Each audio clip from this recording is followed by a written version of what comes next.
Kapag nag-crave kami ng masarap na Chinese food, automatic na North Park na talaga naiisip namin. Ito talaga ang isa sa mga favorite restaurants namin over the years. Buti na lang at napakadali lang mag-order sa North Park. I just log on to www.northparkdelivery.com, place my orders, check out, choose ng payment method, enter ng delivery information, and then proceed to place my order.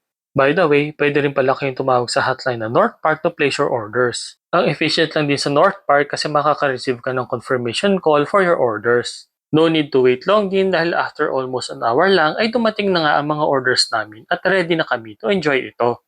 What we also love most about North Park is that they have many kid-friendly options. We ordered our favorite kikiam, their yummy yang chow fried rice, masarap na salt and pepper squid, healthy broccoli with oyster sauce, ang winner na lechon Macau, ang favorite ng mga kids na braised noodles, at ang isa pang favorite ng mga bata na China chicken. All in all, sobrang na-enjoy namin ang North Park delivery namin. You too can also order conveniently at www.northparkdelivery.com or by calling 8737-3737. Enjoy your North Park delivery!